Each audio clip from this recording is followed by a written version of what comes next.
Hello, നമസ്കാരം. എല്ലാവർക്കും നമ്മുടെ ചാനലായ ഗോ ഗ്രീൻ പ്ലാൻ ലവറിലേക്ക് സ്വാഗതം. ഞാൻ അനിമ.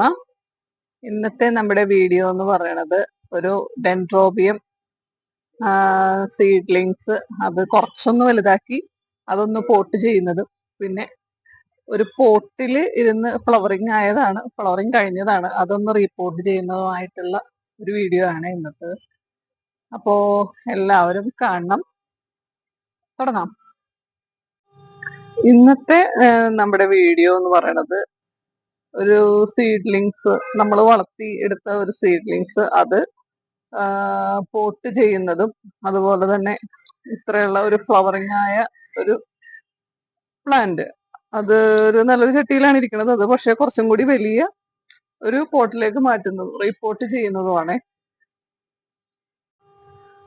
ആദ്യം നമ്മുടെ ഈ കരിക്കട്ടയും അതുപോലെ ഓടിന്റെ കഷ്ണങ്ങളും പിന്നെ തേങ്ങയുടെ തൊണ്ടും ഒക്കെ ഒരു ഫംഗിസൈഡിൽ ഞാൻ മുക്കി വെച്ചിട്ടുണ്ട്. അപ്പൊ ആദ്യം ഈ ഓടിന്റെ കഷ്ണങ്ങളും രണ്ടെണ്ണം, അതായത് ഇതിന്റെ ഈ ഹോള് ഭാഗത്ത് ഒരെണ്ണം വെച്ചിട്ടുണ്ട്.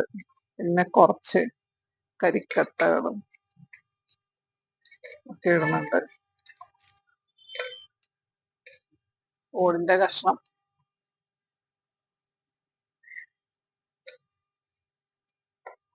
കരിക്കട്ട, ഇതെല്ലാം കൂടി മിക്സ് ചെയ്തിട്ടാണ് ഇടുന്നത്.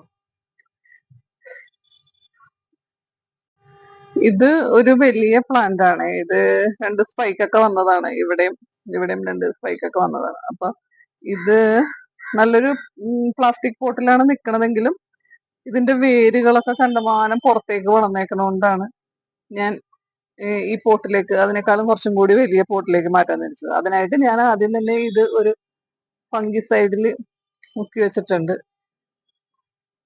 എന്നിട്ടാണ് കേട്ടോ എടുക്കണത്. അല്ലെങ്കിൽ അതിന്റെ വേരുകൾക്ക് പല ക്ഷതവും സംഭവിക്കും. വേരുകള് നല്ല ഹെൽത്തി റൂട്ട്സ് ആണ് ഇതിന്റെ.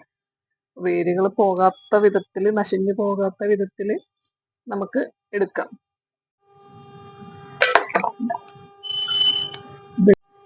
ഇങ്ങനെ പതുക്കെ ഇതിന് ബുദ്ധിമുട്ടുണ്ട്. ഇതിന്റെ വേരുകള് കണ്ടമാനം പുറത്തേക്ക് വളർന്നിട്ടുണ്ട്.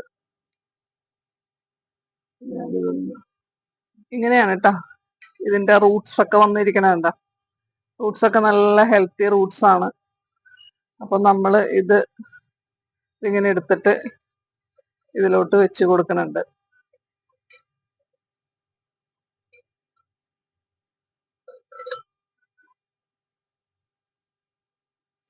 ഇങ്ങനെ നല്ല ടൈറ്റ് ആയിട്ട് ഇരിപ്പുണ്ട്.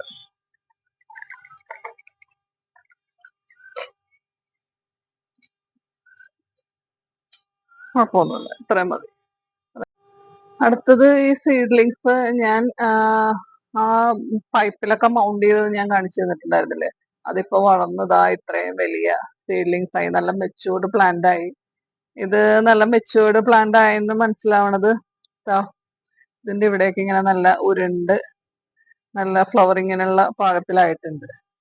അപ്പൊ ഇതിന്റെയും കുറച്ച് വേരുകളൊക്കെ പുറത്തേക്ക് വന്നിട്ടുണ്ട്. അതിപ്പോ ഞാൻ അന്ന് ഒരു വീഡിയോയിൽ കാണിച്ചിട്ടുണ്ടായിരുന്നു. ഇതിങ്ങനെ ഈ ചകിരിയുടെ സെറ്റ് ചെയ്ത് വെക്കണത് ചകിരിയിൽ. അപ്പൊ അതേപോലെ എടുത്തിട്ടുണ്ട്. അതിൽ കണ്ടമാനം വേരുകൾ ഇങ്ങനെ മറ്റേ മൗണ്ട് ചെയ്ത് വെച്ചേക്കണ പൈപ്പിൽ മൗണ്ട് ചെയ്ത കാരണം കുറെ പുറത്തേക്കൊക്കെ വന്നിട്ടുണ്ടായിരുന്നു. അപ്പൊ അത് ഞാൻ ഇങ്ങനെ സെറ്റ് ചെയ്തിട്ടുണ്ട്. ഞാൻ ഇങ്ങനത്തെ ഒരു സാധാ മണ്ണിന്റെ പോട്ടിലാണ് ഞാൻ പോട്ട് ചെയ്യണത്. പിന്നെ നമ്മള് കടയിൽ ചെന്നിട്ട് അവര് വിൽക്കണ സ്ഥലത്ത് ചെന്നിട്ട് ഓർക്കിഡ് പോട്ട് എന്ന് പറഞ്ഞാൽ അവർ തരുന്നത് ഇങ്ങനത്തെ പോട്ടായിരിക്കും. ഇങ്ങനത്തെ പോട്ട് നല്ലതാണ്, പക്ഷെ എനിക്ക് ഇതിന്റെ ഒരു ഡ്രോബാക്ക് ആയിട്ട് തോന്നിയിരിക്കുന്നത് ഇതാണ് സംഭവം. വേരുകൾ കംപ്ലീറ്റ് പുറത്തേക്ക് വരും.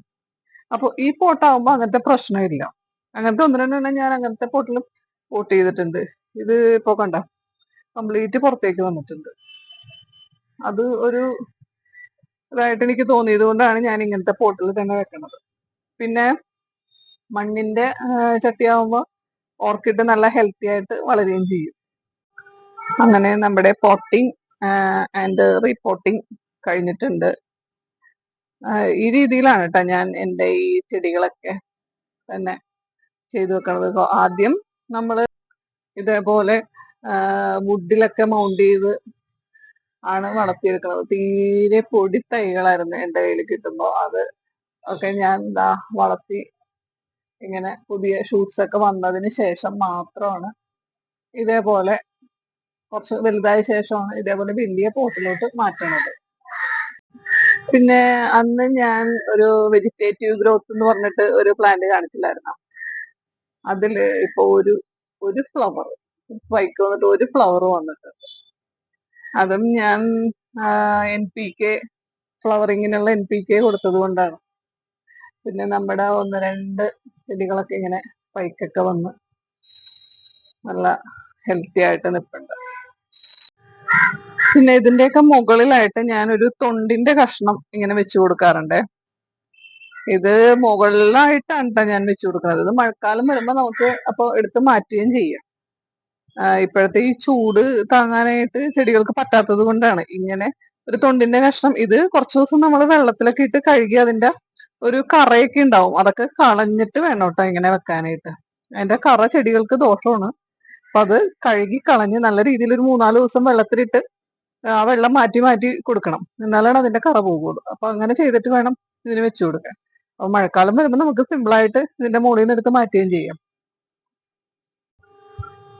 അതുപോലെ എപ്പോഴും പറയാറുള്ള പോലെ ഇന്നത്തെ ഈ വീഡിയോ ഇഷ്ടപ്പെട്ടിട്ടുണ്ടെങ്കിൽ ലൈക്ക് ചെയ്യാനും കമന്റ് ചെയ്യാനും, അതുപോലെ സബ്സ്ക്രൈബ് ചെയ്യാതെ കാണുന്നവരുണ്ടെങ്കിൽ ഒന്ന് സബ്സ്ക്രൈബ് ചെയ്ത് നമ്മുടെ ഈ കുഞ്ഞു ചാനൽ ഒന്ന് സപ്പോർട്ട് ചെയ്യണേ. നിങ്ങളുടെ സപ്പോർട്ട് ഉണ്ടെങ്കിൽ മാത്രമേ നമുക്ക് മുന്നോട്ട് പോകാൻ പറ്റൂ. അപ്പോ ഇനി നമുക്ക് അടുത്ത വീഡിയോയുമായി കാണാം. Okay, thank you for watching.